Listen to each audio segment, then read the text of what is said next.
నమస్తే బీఫై ప్రేక్షకులకు ఈరోజు ఒక మంచి ప్రోగ్రాం అందించాలనే ఉద్దేశంతో ఇక్కడ మనం జనగాం జిల్లాలోని నర్మట గీతా కార్మికులతో ముఖాముఖి కార్యక్రమాన్ని చేయాలనుకున్నాము. ఈ కార్యక్రమంలో భాగంగా ఇక్కడ ఉన్నటువంటి గీతా కార్మికులైనటువంటి కార్మికులందరూ మన బీఫైకి ప్రత్యేక ఇంటర్వ్యూ ఇచ్చుకు సిద్ధంగా ఉన్నారు. మరి వారి మాటల్లో వారి సమస్యలు ఏంటో అడిగి తెలుసుకునే ప్రయత్నం చేద్దాం. నమస్తే. నర్మట కల్లు గీతా కార్మిక సంఘం మండల శాఖ ఆధ్వర్యంలో బీఫై ప్రతినిధి అశోక్ గారి మా కష్టాలను చూసి మా దగ్గరికి వచ్చి గీతా కార్మికులు పడుతున్న ఇబ్బందులను మా ద్వారా ఆయన ప్రభుత్వాలకు విన్నపించాలని కోరుకుంటూ మాకున్న కష్టాలు,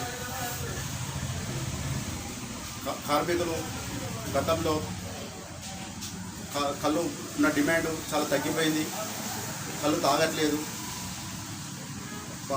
యువకులు కూడా దీన్ని ప్రోత్సహించడానికి మేము కూడా ముందుకు చూపిస్తలేము. మాకున్న నెక్స్ట్ తరానికి కళ్ళు ఉన్న డిమాండ్ను పెరగాలంటే ఉన్న ప్రభుత్వాలు కొంచెం దీనికి ఒక 1% అయినా దృష్టికి కేంద్రీకరించి చేస్తే అభివృద్ధి చెందుతుంది. మనకు తాడి చెట్లు నమ్ముకొని మనం ఇప్పటివరకు బతుకుతున్నాము. గీత కార్మికుల కంటే కార్మికులనే చూస్తుంది తప్ప దీన్ని ప్రోత్సహించే ప్రభుత్వాలు ఇంతవరకు రాలేదు. దయచేసి తెలంగాణ వచ్చింది, యువ నాయకుడు రేవంత్ రెడ్డి గారు ముఖ్యమంత్రి గారికి బీఫై ద్వారా మేము విన్నపించేది ఏమంటే గీత వృత్తిని అభివృద్ధి చెందాలంటే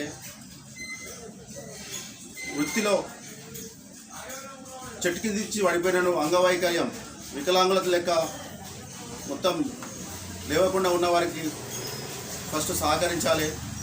నెక్స్ట్ నీరా డిపోలు మరియు ఈ తాటి చెట్ల నుంచి వచ్చే నారను ఒక చిన్న కుటీర పరిశ్రమలాగా పెట్టి ఊరూరికి ఒక అభివృద్ధి చెందే విధంగా కూడా చేయవచ్చు. మరియు ఈ తాళెక్కే వారికి ఉన్న రోజులలో ఇప్పటికి కూడా 60-65 ఏళ్ళు వాళ్ళు కూడా తాళెక్కుతున్నారు. వాళ్ళ సైకిల్ దొక్కలేక్కుతున్నారు. కంపల్సరీ మోపైడ్లు కూడా ఇవ్వాలి ప్రభుత్వం ద్వారా. అది మీరు దీన్ని ఇచ్చేయాలని కోరుకుంటూ మా నర్మట మండల్ కమిటీ అధ్యక్షుడైన గోపోని ఆయుర్ గారిని మాట్లాడవచ్చు.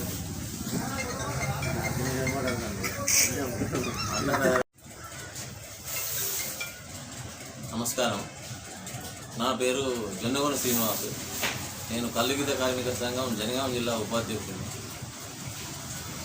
ఈరోజు కల్లు గీత కార్మికుల సమస్యలు, వాళ్ళ కష్ట సుఖాలు నష్టాలు, మా సమస్యలు తెలుసుకోవడానికి మా మండలానికి నర్మట మండలానికి చేసిన బీఫై న్యూస్ రిపోర్టరు అశోక్ అన్న గారికి ప్రత్యేకంగా ధన్యవాదాలు.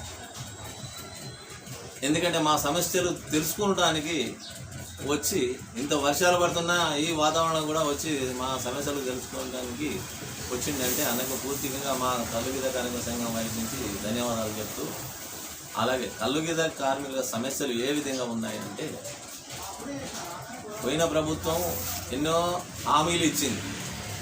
సరే, ఆ హామీలన్నీ ఇచ్చినాయని పోయినా కానీ అవన్నీ గతంలో పోయింది. ఆ ప్రభుత్వం కూడా పోయింది, అడగండిపోయింది. ఈ వచ్చిన ప్రభుత్వం కూడా రేవంత్ గారి ప్రభుత్వం కూడా హామీలు ఇచ్చింది. ఇచ్చిన హామీలు నెరవేర్చమని మా కల్లు గీత కార్మికంగా డిమాండ్ చేస్తూ ఉన్నాం. అదే సేఫ్టీ మోకులని ఇచ్చారు. సేఫ్టీ మోకులు కూడా ఊరికి ఒక 4-5 ఇచ్చారు. పూర్తిగా అందరికీ అందుబాటులోకి ఇవ్వాల్సిందిగా మేము కోరుతూ ఉన్నాం. అలాగే ఇంతవరకు బడి ఎక్స్రేస్ కూడా పెండింగ్లో ఉన్నాయి. ఆ పెండింగు బిల్లులు కూడా మన రేవంత్ రెడ్డి గారు అభివృద్ధి మీరుపేటలో ఆ మీటింగ్ పెట్టి అక్కడికి వచ్చి ఎక్స్రేస్ సేఫ్టీ మోకులు స్టార్టింగ్ రోజు నేను గౌడ గీతాకులకు సేఫ్టీ మోకులు అందిస్తా, ఎక్స్రేస్ని కూడా 7 కోట్ల వగాయిలు ఉంటే నేను తొందరగా ఇస్తానన్నాడు. అని కూడా దాదాపు సంవత్సరం కావస్తుంది. ఇప్పటి వరకు ఉన్న ఎక్స్రేస్ పెండింగ్లే ఉన్నాయి. ఆ పెండింగ్లో ఉన్న ఎక్స్రేస్ కూడా ఇస్తే బాగుంటుంది మన సంఘం డిమాండ్ చేస్తూ ఉన్నది. అలాగే గీతా కార్మికులకు మెడికల్ బోర్డు పెట్టారు. ఆ మెడికల్ బోర్డు ద్వారా ఆ ఎక్స్గ్రేషియా వాళ్ళు ఆ డాక్టర్లు ఆ సర్టిఫికేట్ ఇవ్వడం లేదు. ఆ ఎవరైనా సర్టిఫికేట్ ఇస్తే అది నామమాత్రంగా సంవత్సరం 2 సంవత్సరాలు టెంపరరీ ఇస్తారు. పూర్తిగా అంగవైకల్యం, ఒక కాల, ఒక చెయ్య, ఒక కన్ను, 2 కన్నులు పోతేనే అది పూర్తిగా అని ఆ మెడికల్ బోర్డును అందుకే ఎత్తేయాలని మన సంఘం డిమాండ్ చేస్తూ ఉన్నది. అలాగే ప్రతి ఈ వృత్తి కూడా గీతా కార్మికులు కాళ్ళ వృత్తి కూడా అడుగంటిపోతూ ఉన్నాయి. ఈ వృత్తిని ఆధునీకరించాల్సిందిగా మన సంఘం డిమాండ్ చేస్తూ ఉన్నది. అలాగే నీరా ప్రాజెక్టు ప్రతి జిల్లాకు ఒకటి పెట్టి ఆ జిల్లాలో ఆ నీరా ప్రాజెక్టులు పెడితే ఉపాధి కల్పిస్తే యువకులు కూడా ఈ యువత కూడా దానిలోకి వచ్చి ఏదో ఉపాధి ఎంచుకుంటే బాగుంటుంది. దీన్ని కూడా నీరా ప్రాజెక్టు ప్రతి జిల్లాకు ఒకటి పెట్టాల్సిందిగా మన సంఘం డిమాండ్ చేస్తూ ఉన్నది. ప్రభుత్వాలు కూడా చొరవ తీసుకొని చేయాల్సిందిగా మనం చేస్తూ ఉన్నాం. అలాగే గీతా కార్మికులకు పెన్షన్ 5,000 పెన్షన్ మనం ఇవ్వాలని సంఘం డిమాండ్ చేస్తుంది. అదే పోయిన ప్రభుత్వం కూడా బైకులు ఇస్తామన్నారు. మనం పోయినసారి కూడా మాట ఇచ్చారు. కలెక్టర్ ఆఫీసులో ధర్నాలు చేయడం జరిగింది. అదే ప్రతి సొసైటీ సభ్యులకు బైకులు ఇవ్వాల్సిందిగా మనం డిమాండ్ చేస్తూ ఉన్నాం. అలాగే ఒక సంఘంలో చప్పుడు ఎక్స్గ్రేషియా చెట్టు మీదకే వాడు చనిపోతే 10 లక్షలు ఇవ్వాలని మన సంఘం డిమాండ్ చేస్తూ ఉన్నది. అదే ఎక్స్గ్రేషియా కూడా పెండింగ్లో ఇవ్వకుండా పెన్షన్ కూడా 5,000 ఇచ్చి ప్రతి ఒక ఊరికి 5 ఎకరాల భూమి ఇచ్చి దానిలో గీతా వృత్తి ఆధునిక చెట్లు పెట్టి దానికి నీరు వసతి కల్పించి వాటిని కల్పించాల్సిగా మన సంఘం డిమాండ్ చేస్తూ ఉన్నది. అలాగే ఈ సమస్యలని ఈ ఎక్స్చేంజ్ డిపార్ట్మెంట్ కూడా వాళ్ళు కూడా నిమ్మకి నీరైతేనట్టే ఉంటారు. వాళ్ళు ఏ సమస్యలు ఉన్నా వాళ్ళ దృష్టికి పోతాను. వ్యవసాయ భూములలో పట్టేదారులు కూడా చెట్లు కొట్టేసినా అని మనం ఇంటిమేషన్ ఇచ్చినా అని సరిగా పట్టించుకుంటలేరు. వాళ్ళు ఏదైనా ఉంటే కమిట్మెంట్ గారి మాట్లాడుకోరని అదే చెప్తాను. కానీ వాళ్ళు ఎవరి మీద రైతుల మీద కొట్టిన చెట్టు కొట్టిన వ్యక్తి మీద వాళ్ళు కేసులు పెట్టి దాఖలాలు ఎక్కడా లేవు. జిల్లాల రాష్ట్రంలో కూడా లేవు.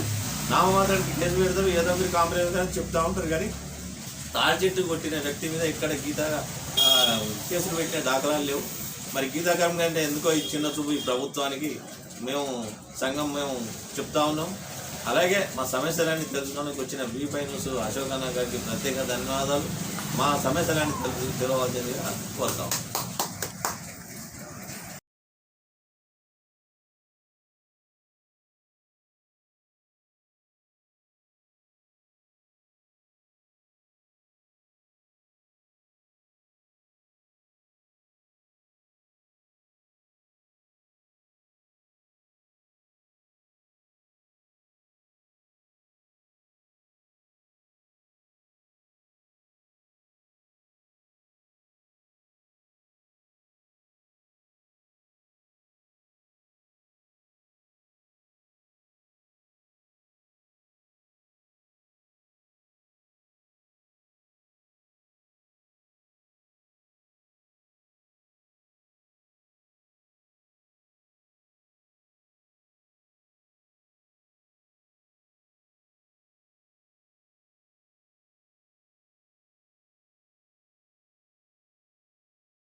అందరికీ నమస్కారం. నర్మట కలుగీత కార్మిక సంఘం స్థానిక అధ్యక్షుడు గోపమల్ శ్రీ గారి ఆధ్వర్యంలో ఈరోజు మాకున్న సమస్యల గురించి టీవీ వచ్చిన అశోక్ గారి ఆధ్వర్యంలో మా సమస్యల గురించి ప్రభుత్వం తీసుకెళ్ళడానికి సమావేశం ఏర్పాటు చేయడం అనేది. మాకున్న ముఖ్య సమస్యలు గీతా కార్మికులకు అవి మొబైల్ వాహనాలు మరియు అదేవిధంగా ప్రతి మండలానికి ఒక నీరా డిపోను ఏర్పాటు చేసి వాళ్ళకి సరైన వృత్తికి రక్షణ కల్పించాలని వీరి ఆధ్వర్యంలో కోరుకుంటున్నాను. ముఖ్యంగా చెట్టు పైన పడి చనిపోయిన వారికి తక్షణమే ఎక్స్గ్రేషియా, వికలాంగులైన వారికి తగిన ఆర్థిక సహాయం అందించాలని, వారికి 10 లక్షలు ప్రభుత్వం తరఫున ఇవ్వాలని మండల కమిటీ ద్వారా ప్రభుత్వాన్ని కోరుకుంటున్నాను.